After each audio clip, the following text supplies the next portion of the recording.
Hi guys, Totallydubbed here, and today I'm doing a video review on the Creative T100 bookshelf speakers. Now these speakers can be found for around £100 in the UK or around $100 in the US. If you're interested in these speakers or indeed other speakers, the links in the description below, namely the locally link, will take you to your localized Amazon store. So yes, in the description you will find alternatives to these speakers that you might want to consider, and in the description I have mentioned why you might want to consider them. Now before jumping into this review, if you do have Instagram, I'd very much appreciate a follow. It's at TotallyDubbed. It'll be on your screen and indeed, yes you guessed it, in the description. So without further ado, let's get into this review. First off, let's talk about build quality and design. Now the product dimensions will be on your screen right now, and of course you can find them via Creative's website. The speakers themselves are not too big, so therefore it'll fit in pretty much any sort of desk scenario, specifically if you're trying to get a minimalist type of design in your setup, then this will be ideal. Unlike my massive bookshelf speakers, and yes, they're in a completely different league to the Creative T100s, but it's just worth bearing in mind that the size is quite nice and kind of not portable, but for you to dot around in your desk in however way you want. There is a problem, however, that the speakers are fingerprint magnets, because the side of the speakers is made of a black glossy material, plastic material to be specific, so therefore you will want to clean them a little bit more regularly in comparison to some of its competitors, which offer either a matte finish or let's say a wooden finish, which doesn't seem to attract fingerprints as much as the Creative T100s. Now in terms of controls, the right hand speaker is kind of the master speaker, whilst the left one connects passively through the right one, and therefore you've got a cable connecting the two speakers together. Now on the right hand speaker at the top of it, you've got these rubber type of buttons. Now you've got power on and off, inputs and volume rocker. It's great to see these basic controls included. However, if you do want to have more control, there is an actual physical remote control that comes with the Creative T100s.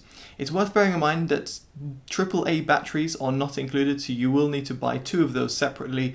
In my case, I'm using rechargeable batteries, so just as a side note. Now in terms of the remote control, it does offer a whole host of different controls. You've got EQ settings in terms of the audio, you've got obviously power on and off, you've also got Bluetooth settings, and yes, it does have Bluetooth audio support, so you've got, let's say, play and pause and previous and next included in there. You've also got the ability to EQ, so you've got treble and bass adjustment. So some of its competitors, for example the Edifier speakers, which compete at this price range, have actually got physical volume and treble knobs at the back of the speaker. These have just, well, basically via remote, and you get to control it. There's 10 steps, so you can imagine if you go into 5 you're at 0, and then you go another 5 you're at +5. In my case, I added 2 or 3 notches to the treble and took 1 or 2 notches off the bass. I'll get into this in the sound quality section, but it's just worth bearing that in mind.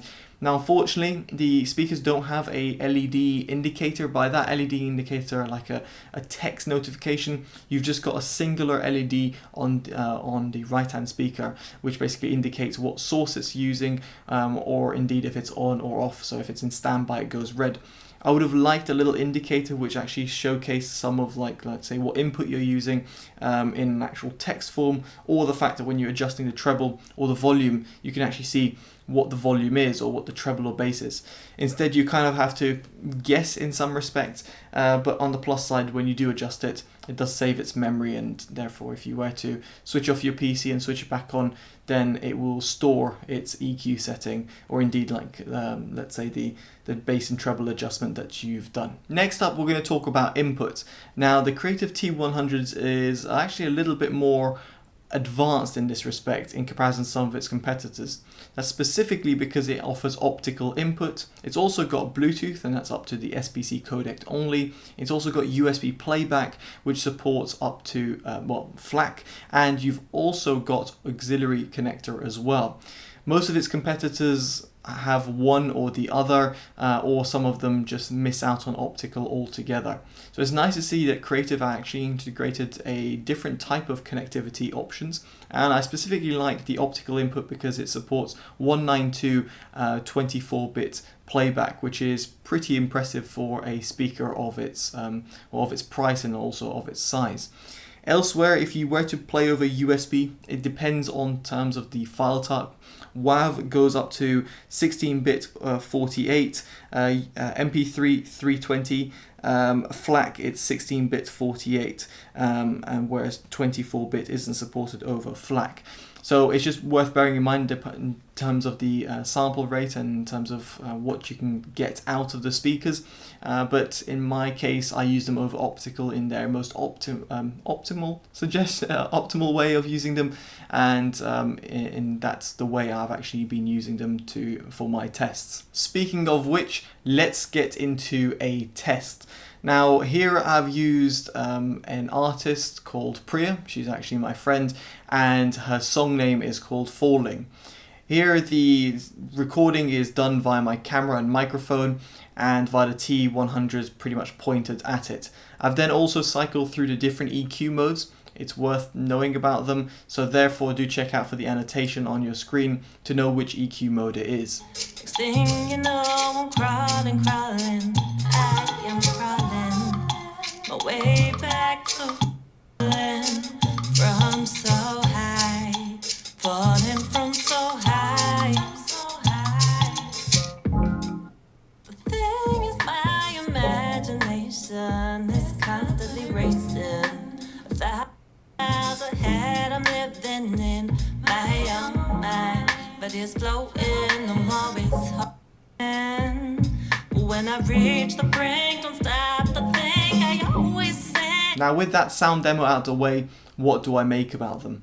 Well, before just getting to the sound frequencies, you should know that these have a total power of 80 watts and a RMS power of 40 watts.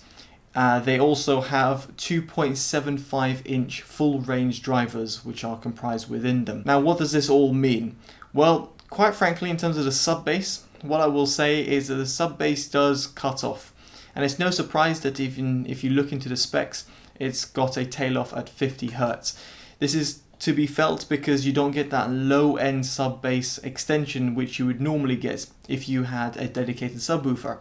And while a lot of these inexpensive sound systems don't have the best subwoofer in the world, it does mean that it can go past that 50 Hz region and give you that more low end rumble that you might crave.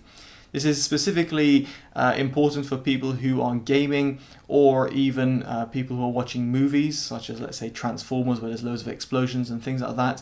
Then the T100s just won't compete with a system which might be not as good sounding throughout the other frequency range, but in terms of bass will give you that low end extension. Now, it's not to say it's bad, it's just to be mindful about it. Now, in terms of the mid bass, which is not to be confused with the sub bass, the mid bass is that kind of slam type of feeling that you get. Now, the T100s are plentiful in this respect. They've got a lot of mid bass, so much so that I actually had to tailor it down a little bit because I felt it was a little bit too overwhelming, specifically how it leaks into the mid range. So the T100s here do sound plentiful in the mid bass, but they are also a little bit uncontrolled and don't have that quality. It is to be expected at this price range, but it's just something I just thought to mention because people might have expectation of actually perfectly clean bass in the mid bass tones, and that's really not the case with the T100s. Now moving on to the mids, the T100s here, like most of the speakers under £100 or $100, have a V-shaped sound signature. In other words, they're warm sounding, they've got recessed and pushed down mids, and therefore, like in Priya's track where the vocals will want to be coming out more, it's not really the case with the T100s, and therefore an EQ with a treble does actually aid this, but it doesn't really resolve it because the drivers just don't really produce that mid-range that you might want.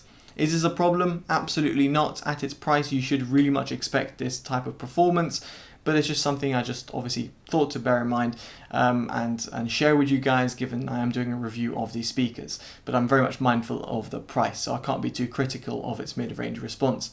Now, in terms of the highs, they do extend, and they've got a good extension and a good sort of excitement to them.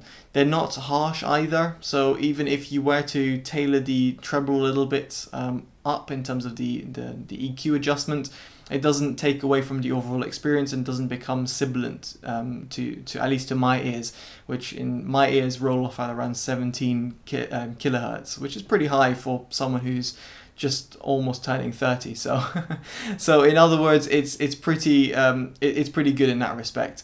Now, in terms of the Soundstage, it is a little bit close sounding, and specifically in comparison to the Edifier speakers, which sound a lot more airier and have got a good sort of width and depth.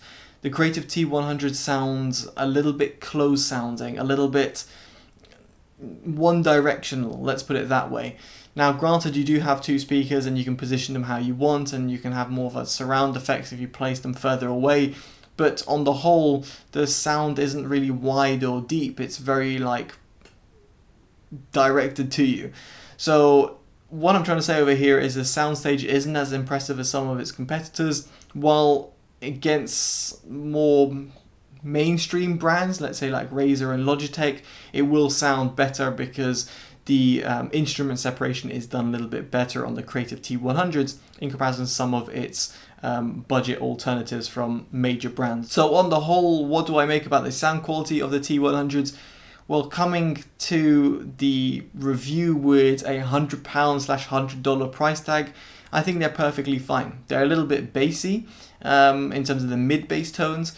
They have a lack of a subwoofer that's included, but then equally throughout the frequency range, they are exactly what I would expect from a set of £100 or $100 speakers. Now, if you do like that mid-bass shunt, I think you will find that the T100s are somewhat perfect for you. Again, if you're on a budget. If you don't want that mid-bass shunt, then there are a few other speakers that you might want to consider, specifically the Edifier speakers, which I feel are extremely impressive. Actually, Creative do also offer the Kratos system. I think that's still on sale, and that has a dedicated subwoofer. So if you're playing games or you're watching movies a lot, then you might want to create. You might want to get those instead of the T100s, which are more of a discreet-looking bookshelf speakers, which kind of fit with a minimalistic design. So what's the point of them? Why would you get the Creative T100s? Well, quite frankly, it's due to their inputs, their versatility and design, and obviously their mid-bass frequency response. Here, the Creative T100s are perfect for, let's say, laptop users, although the lack of USB connectivity, as in from the speaker to your laptop, might be a bit of a problem, specifically in terms of getting the best sort of sound. But if you do have optical in any way, then I think you're going to really love the Creative T100s because they give you that good sound, and yet they don't take too much space on your desk, and they can be moved around very easily and are pretty lightweight as well. So the Creative T100s aren't exactly magnificent, unbelievable bookshelf speakers that you should definitely go out and buy, but they're definitely a good alternative to other speakers on the market, and ones you should consider on terms of your hit list if you were looking for a budget bookshelf speaker, as in budget under £100, $100, then the Creative T100 should make your short list. Is it for you or not? Well, that's for you to decide based on this review, and hopefully it's been informative enough for you to make that decision. But that's just my take on it. Let me know in the comments below what you make of the T100s or other bookshelf speakers that you might have. Again, active bookshelf speakers rather than the passive ones. I'm very much intrigued to hear your thoughts. If you do like this type of content, make sure you give it a like, subscribe to see more, and favorite and share. It always helps me continue doing these honest, unbiased, unpaid reviews. And right at the time of filming this review, it's about 1 AM, so you might realize from the bags under my eyes. So hopefully you appreciate that for all the hard work. Alright guys, I've been Totally Dubbed. Take care, and bye bye.